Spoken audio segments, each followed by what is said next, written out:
Señor, gracias porque tenemos tu palabra y podemos el día de hoy venir delante de ti con la confianza de que tú puedes hablarnos. Extiende tu mano hacia nosotros el día de hoy y tú que conoces nuestra necesidad, habla de acuerdo a tu misericordia lo que el día de hoy necesitamos escuchar. En el nombre de Jesús, amén. Capítulo 23 del segundo libro de Reyes. Estamos, si ponemos el cuadro de los reyes, estamos un poco más adelante, después de Jehú, más adelante, uno más. Ahí es el final del reino del norte, donde está Oseas, y la lámina que sigue nos muestra a Ezequías, que fue en el reino del sur uno de los reyes que trajeron buenas reformas, pero más adelante, por favor, tenemos ahí que ya cayó el reino del norte, nos queda solamente Manasés, que fue hijo de Ezequías. Ezequías fue un buen rey, Manasés fue un rey idólatra, pero es el hijo pródigo del Antiguo Testamento. Él al final de su vida regresa. Luego está Amón, que también fue un idólatra, y luego Josías, que es donde estamos el día de hoy. Josías restauró el templo, hizo distintas reformas que vimos la semana pasada, y el día de hoy vamos a ver un poco más. Capítulo 23 de Segundo de Reyes. Dice, entonces Josías, estamos hablando de este rey, buen rey, que si tú recuerdas a los 8 años subió al trono y encontró el libro de la ley. Estaban restaurando el templo y encuentran el libro de la ley y van y se lo leen y él se arrepiente. Él rasga sus vestidos y luego va a buscar una profetisa para preguntarle, oye, ¿todo lo que dice este libro de la ley es verdad? ¿Sí va a suceder? Y la profetisa de parte de Dios le dice, sí. El juicio va a venir, es ineludible, el juicio contra la nación va a venir, pero como tú te humillaste, como tú lloraste, como tú clamaste, no va a venir en tu tiempo. Y entonces Josías pudo haber dicho, bueno, pues no tenemos nada que perder, entonces la verdad es que yo la voy a pasar bien y ya. Pero lo que él hace es, en su mente probablemente dice, ok, si que yo me haya arrepentido me está librando a mí, ¿qué tal si otros más se arrepienten? A lo mejor podemos retrasar el juicio un poco más. Y capítulo 23 dice, entonces el rey mandó a reunir con él a todos los ancianos de Judá y de Jerusalén. Y subió el rey a la casa de Jehová con todos los varones de Judá, con todos los moradores de Jerusalén, con los sacerdotes y profetas y con todo el pueblo, desde el más chico hasta el más grande. Hace una reunión general, llama a todo el pueblo a reunirse. Y dice ahí en el versículo 2, y leyó, oyéndolo ellos, todas las palabras del libro del pacto que había sido hallado en la casa de Jehová. Al principio, a él le leyeron el libro. Y él lo leyó y fue compungido en su corazón y se arrepintió. Ahora él lee. Él es el rey. Él pudo haber dicho, a ver, vamos a ver, o tú, este sacerdote o aquel levita, tú encárgate de leer el libro a la gente. Yo voy a echar una pestañita, yo ya me lo sé, ya lo leí. Pudo haber dicho eso, pero él sabe que es un privilegio y es un llamado a él como el líder de la nación. Entonces él lee al pueblo. Verso 3. Y poniéndose el rey en pie junto a la columna, hizo pacto delante de Jehová. Lo que hace es un compromiso. Lo lee y después de leer, que fue una lectura larga, todo el libro, tal vez todo el libro de Deuteronomio, la gente está escuchando, y terminando de leer, dice, hizo pacto. ¿Cuál es su pacto? Número 1 dice, de que irían en pos de Jehová. Y eso es interesante porque no sé si alguna vez alguien te ha dicho, tienes que ir en pos de Dios o siga a Jesús. Y uno piensa, pues sí, pero ¿cómo? Porque si fuera algo visible, no siga ese camión, pues lo sigo. Pero ¿cómo se sigue a Jesús en la vida? ¿Cómo se hace eso? Bueno, a través de la palabra. La vida, dicen por ahí, es como un examen, pero a libro abierto. Es decir, la vida entera va a ir sucediendo y las preguntas, no tienes que inventarte las respuestas. Están en las escrituras. No tienes que caminar ahí a ver, pues, como le hacíamos antes en el examen de 1, 2, 3, 4 de ti, Marín, de doping, güey, al que caiga. No, es un examen a libro abierto. Tu Biblia está ahí. Entonces, ¿cómo ir en pos de Jehová? Con la palabra. ¿Cómo comenzó esto? Cuando encontró las escrituras. Ahora, de hecho, él nos lo explica porque dice su compromiso, su pacto es de que irían en pos de Jehová. ¿Cómo lo harían? Dice después, guardarían sus mandamientos, sus testimonios y sus estatutos, y eso lo van a hacer con todo el corazón y con toda el alma, y que cumplirían las palabras del pacto que estaban escritas en aquel libro. Y es curioso, porque lo primero es, dice ahí, van a ir en pos de Jehová. Eso es medio etéreo, ¿no? Medio inmaterial. ¿Cómo? Vamos en pos de Jehová. Bueno, te lo explica. Guardando sus mandamientos, testimonios y estatutos con todo el corazón y con toda el alma. Ok, tengo que guardar la palabra. ¿Pero qué quiere decir? Evidentemente no es guardarla en algún cajón. ¿Qué quiere decir guardar la palabra? Sí, es un poquito menos así inmaterial que seguir en pos de Jehová. Eso es como muy espiritual, pero ¿cómo? Guardando su palabra. Ok, pero ¿qué quiere decir guardar su palabra? Al final dice, cumpliendo las palabras del pacto que estaban escritas en el libro. Obediencia al Señor. Eso es seguir al Señor. Versículo 4. Entonces mandó el rey al sumo sacerdote Hilcías, a los sacerdotes de segundo orden y a los guardianes de la puerta, que sacasen del templo de Jehová todos los utensilios que habían sido hechos para Baal, para Acera y para todo el ejército de los cielos, y los quemó fuera de Jerusalén en el campo de Cedrón, e hizo llevar las cenizas de ellos a Betel. En el templo estaban todos los enseres de adoración a otros dioses. Se había convertido en una especie de bodega o una especie de templo subarrendado, digamos, ¿no? A otros dioses. Y lo que hace es, ya que vamos a cumplir lo que Dios está estableciendo, pues vamos a cumplir primero limpiando el templo, porque ahí es donde tenemos que adorarle. Saquen todo, y dice en el final, en el versículo 4 a la mitad, que los quemó. ¿Por qué? Porque no solo va a quitarlos, sino va a destruirlos. Nosotros estamos llamados no solo a refrenarnos de pecar. Hoy voy a pecar, no, mejor no, voy a tratar de pecar, no. No estamos llamados a limitarnos ante el pecado, sino a crucificar nuestra carne con sus pasiones. Y una manera de hacer eso es quitando las cosas que son una tentación. Vas a ver que más adelante va a estar redundando en esto. Versículo 4 al final dice que los quemó fuera de Jerusalén, pero las cenizas las llevó a Betel. ¿Te acuerdas dónde estaba Betel? Betel era parte del reino del norte. Había un becerro de oro en Dan, al norte, y había otro en Betel. Entonces, lleva ahí. ¿Por qué? Vamos a ver más adelante. Y quitó a los sacerdotes idólatras que habían puesto los reyes de Judá para que quemasen incienso en los lugares altos en las ciudades de Judá y en los alrededores de Jerusalén, y asimismo a los que quemaban incienso a Baal, al sol, a la luna, a los signos del zodíaco y a todo el ejército de los cielos. No solo quitó las cosas, sino también las personas. Para santificar tu vida, a menudo hay cosas que tienes que quitar, actividades que tienes que dejar, pero también a veces implica personas que tienes que soltar.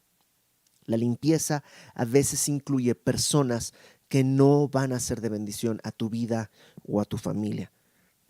Dice que quitó a los sacerdotes que quemaban incienso en los lugares altos, no solo en Jerusalén, sino en Judá, en todas partes. Dice que quemaban incienso a Baal, al sol, a la luna y a los signos del zodíaco y a todo el ejército de los cielos. O sea, ahí están adorando a la creación antes que al creador. Y el día de hoy es muy fácil que la gente caiga en esto, ¿no? No sé si la otra vez hablamos del zodíaco, ¿no? Es una creencia burda, pensar que el día que tú naciste las estrellas determinan tu destino. Es como que Dios está atado de manos. Híjole, nació Géminis. Pues los Géminis son así, ya ni modo, no voy a poder restaurarlo. O este es Leo o Capricornio o no sé qué otra cosa. Y por eso no voy a poder trabajar con él. Pues es que él nació así. No, toda persona es pecadora y toda persona Dios la puede rescatar. No le hagas caso a estas cosas, a los signos del zodíaco. No tiene sentido. Versículo 6. Hizo también sacar la imagen de Acera fuera de la casa de Jehová. Ahí estaba adentro del templo. Hizo sacar la imagen de Acera, que era una diosa de la fertilidad. Ahí estaba en el templo. La sacaron fuera de la casa, fuera de Jerusalén, al valle de Cedrón, y la quemó en el valle de Cedrón y la convirtió en polvo y echó el polvo sobre los sepulcros de los hijos del pueblo. Eso ya lo habíamos visto, que está narrado en Segunda de Crónicas, lo vimos la semana pasada. ¿Por qué hace eso? Es una manera de los idólatras que adoraban esto, dicen, pues ahora ustedes ya son polvo, pues aquí les pongo el polvo de su ídolo también, porque su ídolo también era polvo. Versículo 7. Además, derribó los lugares de prostitución idolátrica que estaban en la casa de Jehová. ¿Te imaginas? En el templo había prostitución idolátrica, y esto es lo que es. Eran ritos religiosos con tintes sexuales, no tintes, eran completamente sexuales, supuestamente para traer bendición y prosperidad y todo esto en el templo. Entonces los derribó, en los cuales dice tejían las mujeres tiendas para Acera, e hizo venir todos los sacerdotes de las ciudades de Judá y profanó los lugares altos donde los sacerdotes quemaban incienso, desde Geba hasta Beerseba, y derribó los altares de las puertas que estaban a la entrada de la puerta de Josué, gobernador de la ciudad, que estaban a la mano izquierda, a la puerta de la ciudad. No solo destruyó todo esto, sino dice ahí en el versículo 8, que profanó. Versículo 8, hizo venir todos los sacerdotes de las ciudades de Judá y profanó los lugares altos. Lo que está haciendo es, de alguna manera, no solamente los destruye, sino los deja inutilizables. Los lugares altos eran en algunos lugares, algunos de esos lugares altos eran altares a dioses paganos, otros eran altares supuestamente para el Dios verdadero, pero era una forma de decir yo adoro a Dios a mi manera, no donde Él dijo, sino donde yo quiero. Y lo que hace es no solo destruirlo, sino está impidiendo que vuelvan a edificarse. Yo pienso en mi tarea no solo es limpiar mi vida, sino evitar que una generación que venga después caiga en los mismos problemas que yo caí. Déjame ponerte como ejemplo el alcohol. Si Dios me hubiera liberado del alcohol, ¿por qué querría yo alcohol? No, pero es que ahora ya no soy borracho, yo soy solo un tomador social y no sé qué. Ok, y tus hijos entonces están viendo que es posible tomar, ser cristiano y mantener con tu botella de whisky o tus reuniones con alcohol y con cigarro, y ellos lo están viendo.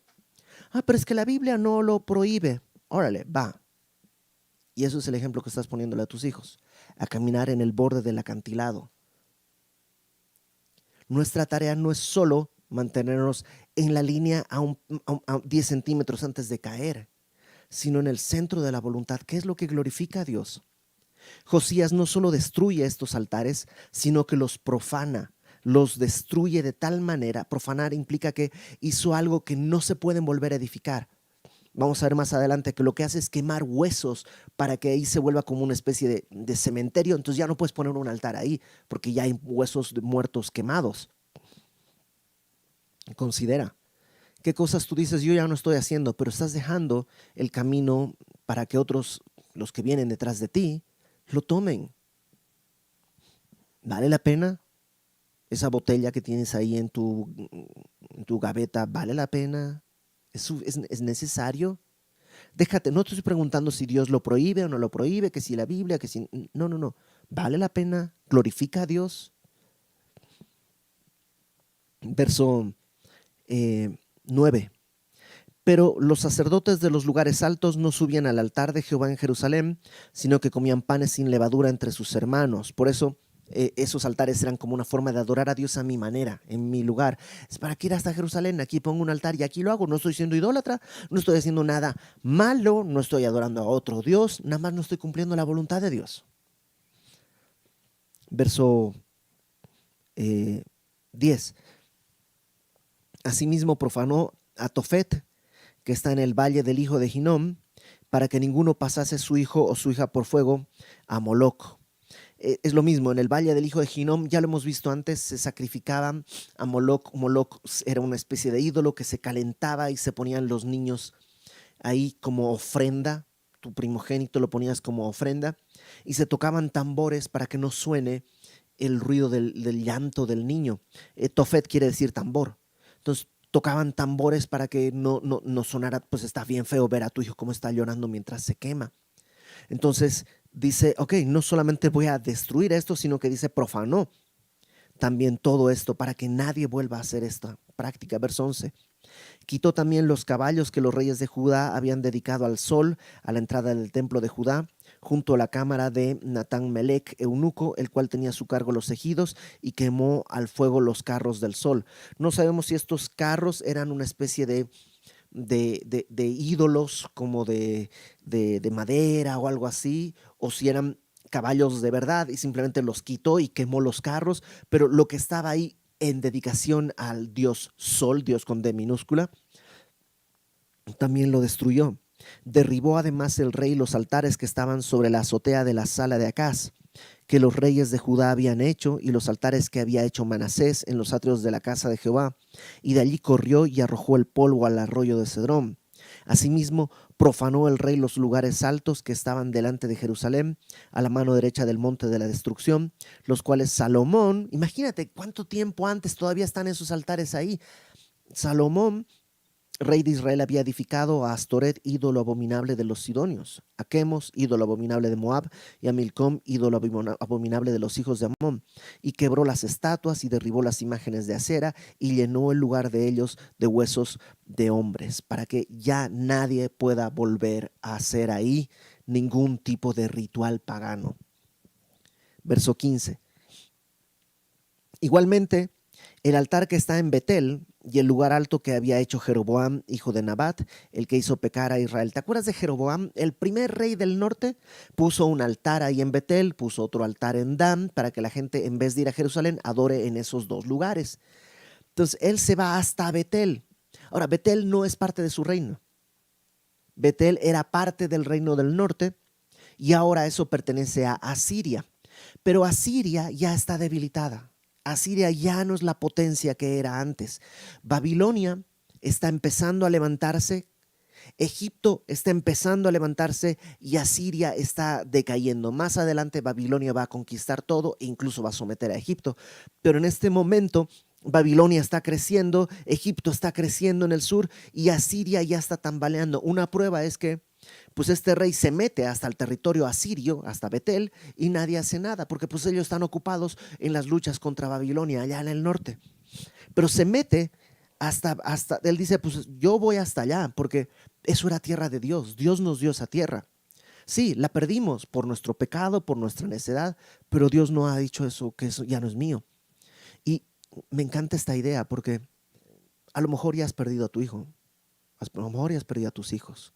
Y dices, sí, ya los perdí, yo viví mal, lo que sea. Ya están perdidos, pero son tuyos. Y Dios te los dio.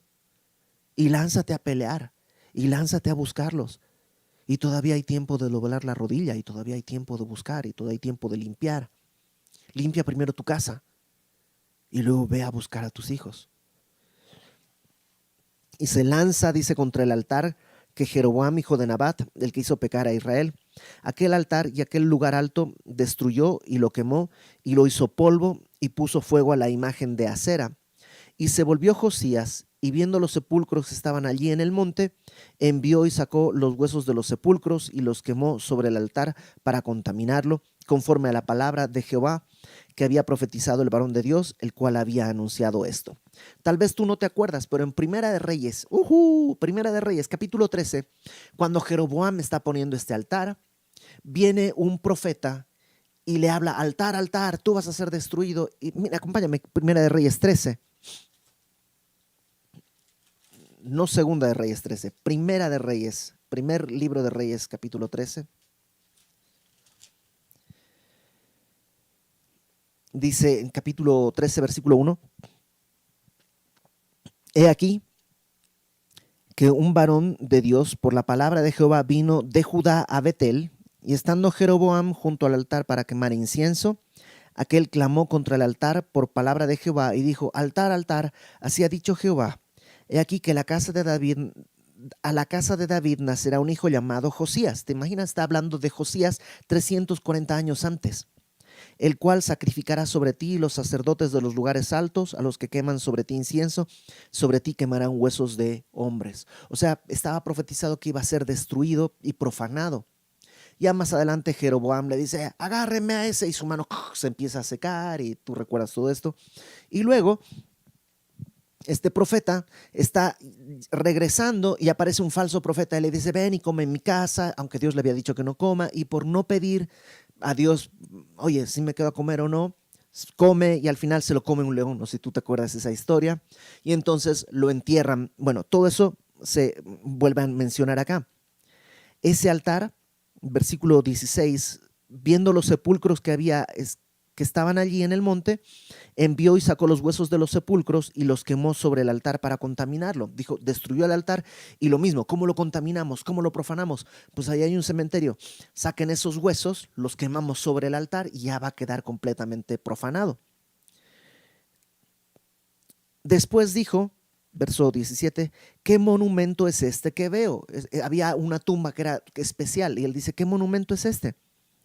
Y los de la ciudad le respondieron: este es el sepulcro del varón de Dios que vino de Judá y profetizó estas cosas que tú has hecho sobre el altar de Betel. Y él dijo: dejadlo, ninguno mueva sus huesos. Y así fueron preservados sus huesos y los huesos del profeta que había venido de Samaria. Este otro profeta, el falso, el que hace que lo maten al primero que se lo come un león, él también dijo: cuando yo me muera, entiérreme junto con este buen profeta. Y ahí está, como está desenterrando los huesos para quemarlos sobre el altar, dice: a esos no, esos déjenlos ahí, esos son de un profeta. Pues se quedan los del profeta y los del otro falso profeta que había sido enterrado ahí mismo, ¿no? Verso 19. Y todas las casas de los lugares altos que estaban en las ciudades de Samaria, las cuales habían hecho los reyes de Israel para provocar a ira, las quitó también Josías e hizo de ellas como había hecho en Betel. Mató además sobre los altares a todos los sacerdotes de los lugares altos que allí estaban y quemó sobre ellos huesos de hombres y volvió a Jerusalén. Entonces, no solamente está limpiando Jerusalén, se fue hasta Betel, estuvo en Samaria, limpió todo y ahora regresa. Y cuando regresa, ¿qué hace? Verso 21. Entonces mandó el rey a todo el pueblo diciendo: haced la Pascua a Jehová vuestro Dios, conforme a lo que está escrito en el libro de este pacto. No solamente limpia, sino ahora adora. Una cosita que olvidé decir. ¿Viste en el verso 20 que dice que sacrificó a los sacerdotes de los lugares altos? ¿No es esto muy duro? No, estaba en la ley. ¿De dónde está sacando él todo lo que tiene que hacer? En la ley. En el libro que él encontró dice que si hay uno del pueblo que se inclina a adorar a otros dioses, debe ser muerto. Y está cumpliendo. Pero no solo es esta etapa de limpieza, sino ahora viene la adoración. Dice el verso 21: haced la Pascua a Jehová vuestro Dios, conforme lo que está escrito en el libro de este pacto. ¿Te imaginas? No se hubiera enterado que había Pascua porque hacía muchos años que no se celebraba ninguna Pascua. No sabría cómo hacerlo, pero porque tiene la Biblia. ¿Te acuerdas? La vida es un examen a libro abierto. Él está en este examen. ¿Qué vas a hacer? Pues, ¿qué dice ahí? Que celebremos la Pascua. Ok, pues eso vamos a hacer. ¿Y cómo lo vas a hacer? Pues no sé qué dice. Ahí dice cómo. Pues así lo haremos. y celebra según lo que está escrito en el libro. No había sido hecha tal Pascua desde los tiempos en que los jueces gobernaban a Israel. Imagínate, desde Sansón, desde Jefté, desde hace más de 300 años no se había. ¿Te imaginas 300 años en que no se celebre la cena del Señor en ninguna iglesia? ¿Cuál es el propósito de reunirnos? Recordar que Cristo murió por nosotros. Dice, no había sido hecha tal Pascua desde los tiempos en los que los jueces gobernaban a Israel, ni en todos los tiempos de los reyes de Israel y de los reyes de Judá.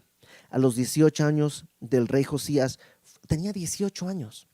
Bueno, tenía 18 años de rey, ¿no? más 8 de su, que comenzó a reinar a 26 años. A los 18 años del rey Josías fue hecha aquella Pascua a Jehová en Jerusalén. Y te digo una cosa, él no va a ganar nada. Él ya sabe que él va a vivir bien, que él no va a morir conquistado por Babilonia ni nada. Él sabe que no va a pasar nada. Él no lo está haciendo por sí, no está haciendo para conseguir algo. Él está adorando a Dios porque Dios es digno de adorar. Él está buscando que otros vengan al conocimiento de que Dios es misericordioso. Verso 24. Asimismo barrió Josías a los encantadores, adivinos y terafines y todas las abominaciones que se veían en la tierra de Judá y en Jerusalén. Todo el ocultismo y todo esto lo destruyó. ¿Para qué? Para cumplir las palabras de la ley que estaban escritas en el libro que el sacerdote Hisías había hallado en la casa de Jehová. No hubo otro rey antes de él que se convirtiese a Jehová de todo su corazón, de toda su alma, de todas sus fuerzas, conforme a toda la ley de Moisés, ni después de él nació otro igual. Y eso es bien interesante porque dice, no hubo nadie, ni antes ni después. A ver. ¿Y David no fue así? No. ¿Por qué? Porque David no vivió en tiempos tan idólatras. David, digamos que no necesitó convertirse como se convirtió Josías, porque David vivía en otra época. Tú y yo vivimos en una época en la que es necesario ser luz. Digamos que al convertirnos, nuestra luz puede brillar más porque hay más oscuridad que hace 40 años. Hay un tiempo y una oportunidad para cada uno de nosotros. Él no desaprovechó la oportunidad que tuvo. Nadie sino como él se convirtió de todo corazón, con todas sus fuerzas. Lamentablemente, dice el verso 26, con todo eso, Jehová no desistió del ardor con que su gran ira se había encendido contra Judá, por todas las provocaciones con que Manasés le había irritado. Y dijo Jehová, también quitaré de mi presencia a Judá, como quité a Israel, desecharé esta ciudad que había escogido, a Jerusalén, y a la casa de la cual había dicho, mi nombre estará allí. ¿Por qué? ¿Por qué Dios no dice, bueno, me arrepiento, no voy a hacerlo? ¿Por qué? Bueno, porque si bien nadie como Josías para arrepentirse, el pueblo no estaba así. En este tiempo ya estaba predicando el profeta Jeremías. Acompáñame por favor a Jeremías capítulo 3.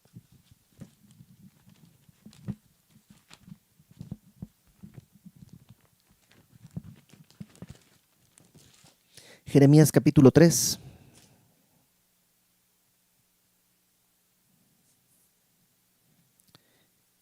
Mira, esto está pasando en el versículo 6, nos dice el contexto. 3:6 dice, me dijo Jehová en días del rey Josías, ¿has visto lo que ha hecho la rebelde de Israel? Entonces estamos en esa época, en los días de Josías, ¿no? Bríncate ahí al versículo 10. Con todo esto, su hermana, la rebelde Judá, no se volvió a mí de todo corazón, sino fingidamente, dice Jehová. ¿Te das cuenta? Dios vio que Josías sí se convirtió, pero el pueblo no. Sí, dejó de adorar, celebraron la Pascua, estaba de moda, digámoslo. No era real, no estaba profundo en su corazón. Todos hemos conocido gente que cuando un grupo conoce al Señor, como que se suma, pero no es real. Pero Josías no le importó si los demás lo hacen o no. Él dijo, yo voy a adorar a Dios. Verso 28. Los demás hechos de Josías y todo lo que hizo, ¿no está todo escrito en el libro de las crónicas de los reyes de Judá? En aquellos días, Faraón Necao, rey de Egipto, subió contra el rey de Asiria al río Éufrates, y salió contra él el rey Josías. Pero aquel, así que le vio, lo mató en Megiddo. Ok, aquí no nos narra mucho el escritor de Reyes, pero acompáñame a 2 de Crónicas, capítulo 35, por favor. 2 de Crónicas 35, versículo 20. Después de todas estas cosas, es una narración semejante a todo lo que habíamos leído. Luego de haber reparado Josías la casa de Jehová, Necao, rey de Egipto, subió para hacer guerra en Carquemis junto al Éufrates, y salió Josías contra él. Pero ten en cuenta, Necao subió contra Asiria y le sale al encuentro el rey de Judá, Josías. Y Necao le envió mensajeros diciendo: ¿qué tengo yo contigo, rey de Judá? Yo no vengo contra ti hoy, sino contra la casa que me hace guerra.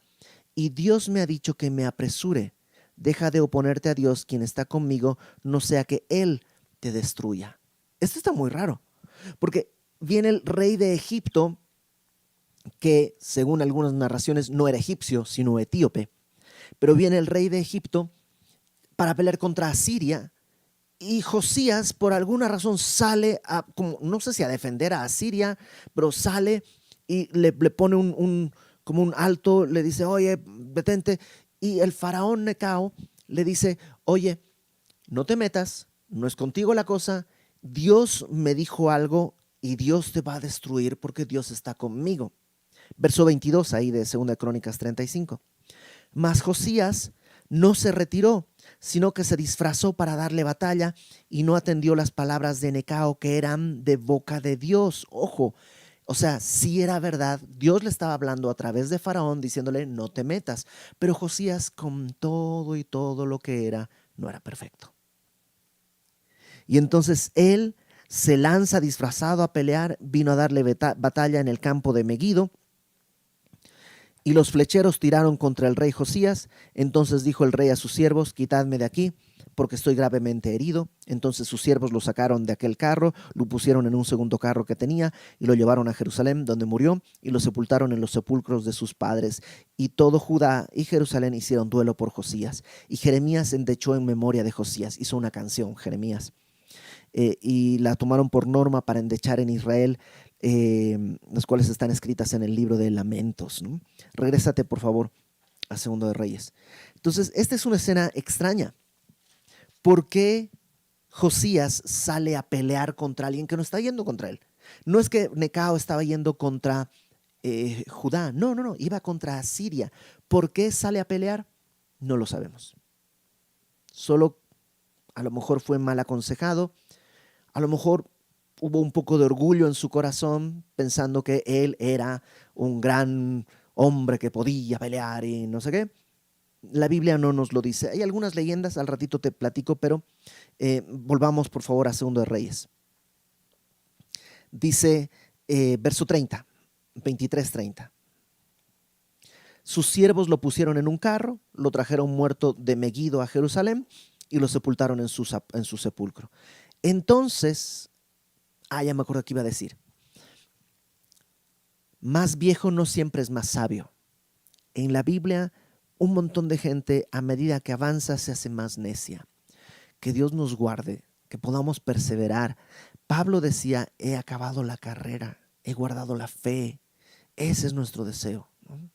Ahora, fíjate lo que sucede ahí en el verso 30. Entonces, el pueblo de la tierra tomó a Joacás, hijo de Josías, y lo ungieron y lo pusieron por rey en lugar de su padre. Y a lo mejor tú dices: pues bueno, ¿qué tiene? Es normal, ¿no? Murió Josías y pusieron pues a su hijo, Joacás. Sí, pero acompáñame por favor unas páginas adelante a Primera de Crónicas. Primer libro de Crónicas, capítulo 3, versículo 15. Que en los primeros capítulos de Crónicas hay una narración genealógica de todos los reyes. Primera de Crónicas 3:15 dice: Los hijos de Josías, de este Josías del que estamos hablando. Fíjate quién es su primogénito. Johanán, su primogénito. El segundo, Joacim, este ahorita lo vamos a conocer. El tercero, Sedequías. El cuarto, Salum. Y ahí se sigue. ¿Y quién fue el que quedó como rey? Joacás, otro hijo que tenía. ¿Por qué? No lo sabemos. Lo que sí nos dice el texto, ahí en el verso 30, es que lo escogió el pueblo de la tierra. No Dios, no era su primogénito. Escogió el pueblo, pues ¿a quién van a escoger? Si están ya como quemándose porque volver al pecado, pues eligen a alguien que es como ellos. Y ponen a Joacás, hijo de Josías, lo ungieron y lo pusieron por rey en lugar de su padre. Verso 31. De 23 años era Joacás cuando comenzó a reinar y reinó 3 meses en Jerusalén, nada más. El nombre de su madre fue Hamutal, hija de Jeremías de Libna. Y él, este Joacás, hizo lo malo ante los ojos de Jehová. Qué triste. Pero estaba dicho. O sea, a la muerte de Josías ya estaba declarada la sentencia. Entonces está 3 meses este Joacás haciendo lo malo ante los ojos de Jehová, conforme a todas las cosas que sus padres habían hecho. Verso 33. Fíjate lo que sucede. Y lo puso preso Faraón Necao, este mismo que mató a Josías, porque Josías se metió, ahora toma preso a Joacás y lo puso en Ribla, en la provincia de Hamat, para que no reinase en Jerusalén, e impuso sobre la tierra una multa de 100 talentos de plata y 1 de oro. Esto es muchísimo dinero, puso una multa. Entonces, verso 34, Faraón Necao puso por rey a Eliaquim, hijo de Josías, o sea, quitó a Joacás, un hijo de Josías, y pone a Eliaquim, otro hijo de Josías, en lugar de Josías su padre, y le cambió el nombre por el de Joacim. Entonces, Eliaquim y Joacim es el mismo. Y tomó a Joacás, que era el que estaba rey antes, y se lo llevó a Egipto y murió allí. Y Joacim pagó a Faraón la plata y el oro. O sea, ahora es un títere, es un rey títere, porque en realidad es vasallo de Egipto, lo cual es o sea, si Joacim hubiera escuchado la profecía le decía a Josías que Babilonia iba a conquistarlos, no Egipto. Entonces solo hubiera, si atendiera la palabra, los de Egipto vienen y le dicen, vas a ser grabado y no sé qué, grabado de gravamen, ¿no? Vamos a cobrarte impuestos. Pudo haber dicho, pues haz lo que quieras. Mira, yo no sé mucho, pero sé que los que nos van a conquistar son los de Babilonia. Y mi papá lo prolongó, lo trató de retrasar buscando al Señor. Yo voy a hacer lo mismo. Pudo haber hecho y se hubiera librado de estar pague y pague y pague. Y a veces hay gente que piensa que no hay alternativa al pecado. Claro que hay. ¿Y dónde voy a encontrar la alternativa? La Biblia es un examen al libro abierto. Aquí está. Aquí te dice de qué cosas eres libre. Aquí te dice de qué cosas ya no tienes por qué estar haciéndole caso. Dice, verso 35, Joacim pagó a Faraón la plata y el oro, mas hizo avaluar la tierra para dar el dinero conforme al mandamiento de Faraón, sacando la plata y el oro del pueblo de la tierra. O sea, pues ¿de dónde va a pagar el impuesto? Pues de la gente. Empezó a cobrar a la gente, de cada uno según la estimación de su hacienda, para darle a Faraón Necao. Verso 36. De 25 años era Joacim cuando comenzó a reinar, y 11 años reinó en Jerusalén. El nombre de su madre fue Zebuda, hija de Pedaías, de Ruma, e hizo lo malo ante los ojos de Jehová, conforme a todas las cosas que sus padres habían hecho. Y ya estamos en los tiempos extras. El tiempo se ha cumplido. Después de Josías vendría el juicio. Y entonces viene Joacás y luego Joacim, pero ya están en la corriente a punto de llegar a la catarata. Ya no hay salida, no hay vuelta atrás. Pero pudieron haber hecho lo que hizo Josías. Ok, va a venir el juicio, pero hay algo que puedo hacer. Déjame ponerlo de esta manera. Dios va a juzgar esta tierra. Es inevitable. Está escrito. Está en la Biblia. Dios va a juzgar. Hay un momento que conocemos como la gran tribulación o el tiempo de angustia de Jacob, que Dios va a derramar su ira sobre un mundo pecador que lo ha rechazado. Pero podemos hacer algo. Podemos predicar. Podemos recordar nuestra Pascua, que es Cristo.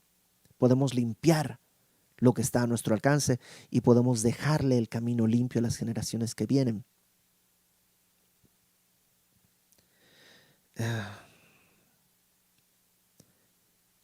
Josías no detuvo el juicio, pero lo postergó lo más que pudo para que otros vengan al conocimiento de la verdad. Tú y yo no podemos detener el juicio.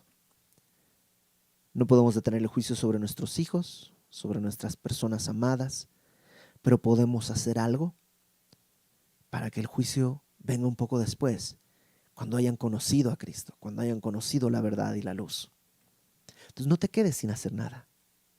Hay tiempo y hay oportunidad. Vamos a orar. Señor, gracias porque nos permites el día de hoy en tu misericordia poder entender que hay tiempo, que el juicio va a venir y pudo haber venido antes de que nosotros te conociéramos, pero tú has postergado el juicio anhelando que otros más vengan. Así nos esperaste.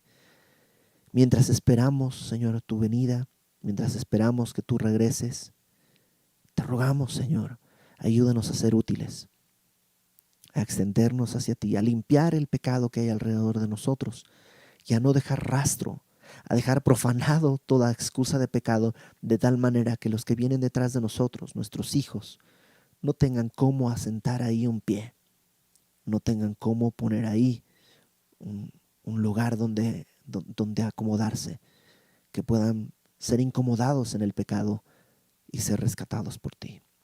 En el nombre de Jesús, amén.